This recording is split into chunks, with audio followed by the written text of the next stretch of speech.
Centre des études alexandrines. Voici son projet. Ces anciennes citernes sont un immense réservoir souterrain d'eau qui a été imaginé et construit par la dynastie des Ptolémées. Bonjour. Bonjour. Professeur. Enchanté. D'où venait l'eau? Du Nil. Pendant la crue du fleuve, l'eau remplissait les citernes? Oui, grâce à un canal. Jean-Yves Empereur m'apprend qu'un immense réseau de citernes s'étend sous la ville. À l'époque de Cléopâtre, ce réseau fournissait aux habitants d'Alexandrie assez d'eau fraîche pour un an. Quand les citernes étaient bien remplies, combien de personnes pouvaient vivre ici? Environ 500 000 habitants. 500 000? C'était la plus grande ville de la Méditerranée. Ils buvaient tous cette eau. 500 000 habitants. Pour l'époque, c'était énorme, l'équivalent de Rome. Cela change ma perception des choses. La ville de Cléopâtre n'était pas seulement opulente, elle rivalisait avec Rome. La reine d'Égypte était donc plus qu'une séductrice gênante aux yeux des Romains. C'était une menace. Ces citernes sont la preuve de l'héritage que Cléopâtre a fait au monde. Mais je veux retrouver le palais qu'elle avait fait construire. Et l'archéologue sait où il se trouve. Il a une collection de cartes datant du XVIIIe siècle qui, selon lui, localise avec précision son palais. Voici la carte. Où est le palais de Cléopâtre? On est ici, et une partie du palais est sous l'eau. Pourquoi sous l'eau? Il y a eu un gros tremblement de terre le 21 juillet de l'an 365 après Jésus-Christ. Un séisme? Un gros séisme. Un tremblement de terre a donc détruit le palais au IVe siècle après Jésus-Christ. Mais vu que Cléopâtre faisait toujours les choses de manière monumentale, il y a de fortes chances pour qu'il y ait des restes. Si je veux le trouver, je dois me mouiller et trouver la personne qui pourra m'aider. Je sais qui je vais appeler. Il se trouve que deux des meilleurs explorateurs sous-marins résident à Alexandrie. John Chatterton et Richie Kohler, mes amis, les inspecteurs des eaux profondes. Toujours prêts à relever le défi. On a tout arrangé avec le centre nautique. Tout ce qu'il faut, c'est que tu nous dises exactement où tu veux plonger. Je sais quelle partie du port il faut explorer, mais je m'en remets à votre expérience pour le reste. Ces inspecteurs des mers sont ici pour retrouver les vestiges de la 7e merveille du monde antique, le phare d'Alexandrie. Ils ont accepté de commencer par la recherche du palais de Cléopâtre. J'ai de la chance. John et Richie sont les meilleurs dans leur domaine. C'est à ça que le centre de la capitale ptolémaïque devait ressembler pendant 300 ans? Le port d'Alexandrie est un site archéologique protégé. La plongée y est strictement contrôlée. Le Conseil suprême des Antiquités nous a donné son aval. Au fil des années, plusieurs fouilles archéologiques y ont eu lieu. Assez d'indices ont été trouvés pour convaincre les archéologues que le palais se trouve ici. On va commencer par cette zone, c'est bien ça? C'est logique? Quand on saura ce qu'il y a là-dessous, on remontera et on fera une plongée plus approfondie. Allons plonger. Ils m'ont averti que les années et la nature ont détruit la plupart des choses qui sont sous la surface. Mais on aura peut-être de la chance. Merci. C'est l'heure de vérité. Josh, t'es prêt? Allons-y. Cléopâtre était l'un des plus grands pharaons de l'Égypte ancienne. Il est temps de découvrir ce qu'il reste de son héritage. Je vais faire une plongée inoubliable. Les inspecteurs des mers et moi-même sommes à la recherche du palais de Cléopâtre. Et nous descendons dans les profondeurs du port d'Alexandrie pour le trouver. Je suis sur les traces de la véritable Cléopâtre égyptienne. J'ai déjà découvert que c'était une femme ambitieuse et intelligente à la tête d'un empire florissant qui rivalisait avec Rome. Mais pourquoi tout s'est effondré? comment 3000 ans de règne pharaonique se sont achevés avec sa mort. Je suis venu à Alexandrie, l'ancienne capitale, dans l'espoir de trouver son palais royal. Mais il y a un problème. En 365 après Jésus-Christ, une grande partie de l'héritage de Cléopâtre fut détruite par un grand tremblement de terre. Tout ce qu'il en reste se trouve sous l'eau, au fond du port d'Alexandrie. Je vais devoir me mouiller pour chercher ces vestiges. J'ai donc demandé l'aide de 2 plongeurs professionnels, John Chatterton et Richie Kohler, pour percer ce mystère. Allons-y.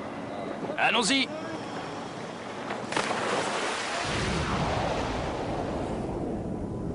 Les premiers instants sont décourageants. L'eau est pleine de sédiments et ressemble à une soupe marron. Josh, tu m'entends? C'est John. Ouais, je t'entends. Nous nous attendions à une visibilité faible, mais l'eau est vraiment trouble et il fait sombre. Mais une fois arrivé à 1,50 m de profondeur, l'eau commence à s'éclaircir. On découvre alors beaucoup d'objets artisanaux recouverts de sédiments et d'algues. Josh, c'est difficile de faire la différence entre les vestiges et les fonds marins. Des sédiments marins se sont accumulés sur les fonds pendant près de 2000 ans. Quelque chose attire l'attention de Richie. Attends que la vase s'enlève et tu verras une allée. Notre premier point de repère. Nous savons qu'il y avait une allée en pierre blanche qui menait au palais de Cléopâtre. Cléopâtre a peut-être marché sur cette pierre. La zone est remplie de blocs de calcaire et de granit. Il est difficile de dire s'il faisait partie du palais ou non, mais c'était sûrement le cas de ces colonnes brisées. Regardez la qualité de ces poteries. Les poteries et les colonnes sont très impressionnantes. Mais j'aimerais trouver une preuve plus concrète, quelque chose qui daterait de l'époque de Cléopâtre. Et à ce moment-là, reposant sur le fond sableux, nous découvrons une forme familière. Venez par ici, il y a quelque chose d'incroyable. La pierre à la place de la tête est peut-être un peu lisse, mais la forme du corps est évidente. Ça ressemble à un sphinx. C'en est un. On peut voir la cage thoracique et tout le reste. Cette trouvaille est fantastique. Dans l'Égypte ancienne, les sphinx surveillaient les pyramides, les tombes et les temples. Cela demande un peu d'imagination, mais ce sphinx a peut-être gardé les portes du palais de Cléopâtre. On est peut-être dans le palais de Cléopâtre en ce moment même. Mais nous avons des siècles de retard. Le pouvoir destructeur de l'océan a effacé les traces que la reine avait laissées. Mais j'en ai assez vu pour savoir que nous nageons en plein cœur de l'histoire.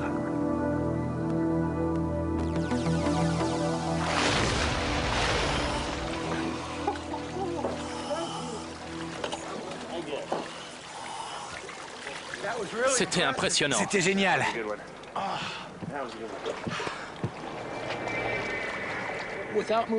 Quand on ne bougeait pas trop le sable, on voyait bien les amphores. Il y avait des poteries cassées partout. C'est frustrant. Je voulais les remonter pour mieux les regarder. On a rarement eu la chance de plonger et de voir autant d'objets artisanaux aussi vieux. On était très proche des objets que Cléopâtre a peut-être touchés. Absolument. Le temps et la nature ont détruit l'héritage de Cléopâtre. Mais qu'est-ce qui a causé sa chute? Cléopâtre est restée silencieuse à ce sujet. Les seuls récits qu'il nous reste sont ceux écrits par les intellectuels romains de l'époque. Dans leur version des faits, Cléopâtre devenait de plus en plus dangereuse pour Rome.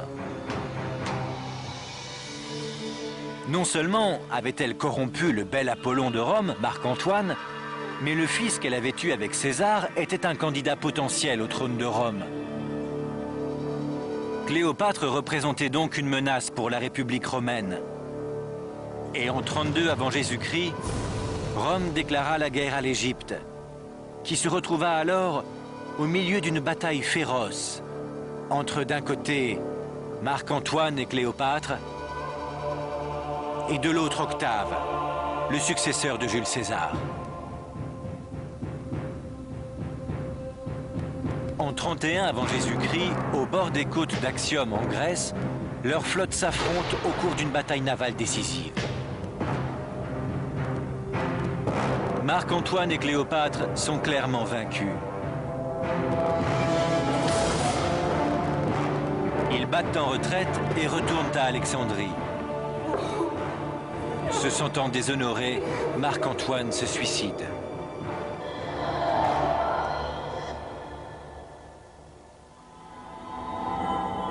Le professeur Okasha El-Dali me retrouve devant une statue endommagée de Marc-Antoine, un dernier héritage. Mais pour ce qui est de la grande reine d'Égypte, il reste beaucoup moins de vestiges. Cependant, Okasha El-Dali m'explique que je vais pouvoir me faire une idée des dernières heures du dernier pharaon dans les catacombes d'Alexandrie. Il pense que Cléopâtre a mis fin à ses jours dans un mausolée tel que celui-ci. Comment a-t-elle fait? Selon la légende romaine, elle se serait réfugiée dans son propre mausolée, à Alexandrie. Après une vie aussi glorieuse, elle ne pouvait pas accepter de se retrouver prisonnière et d'être exhibée en tant que trophée dans les rues de Rome. Selon la légende, elle se serait suicidée.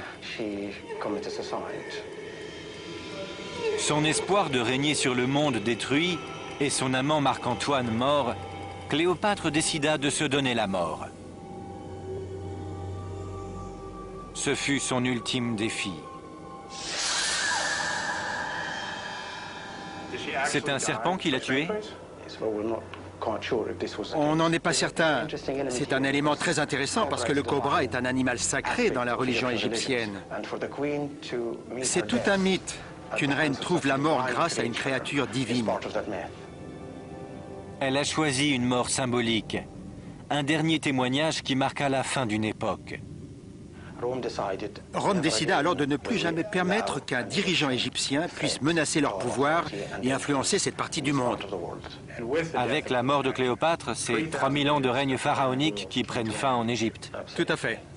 Il n'y en a jamais eu d'autres? Non, jamais. Que se serait-il passé si Cléopâtre avait gagné, à votre avis? Si Cléopâtre et Marc-Antoine avaient gagné, le monde serait différent. Si elle avait gagné, son image serait différente aujourd'hui. Elle aurait été décrite comme une dirigeante réfléchie, intelligente et très puissante, qui unifia le monde plutôt que de le diviser. Ce fut un voyage fascinant. Nous avons passé au crible les indices et dépassé la légende. Nous avons ainsi découvert une dirigeante extrêmement rusée et puissante. La reine d'Égypte était une femme ambitieuse, prête à prendre des risques pour faire de l'Égypte le centre du monde antique. Mais c'est ce qui la conduisit à sa chute. Cléopâtre fut le dernier pharaon. Mais elle trouva l'immortalité. Pas dans les grandes pyramides de Gizeh ou dans les tombes de la vallée des rois, mais dans les légendes qui résisteront au temps qui passe.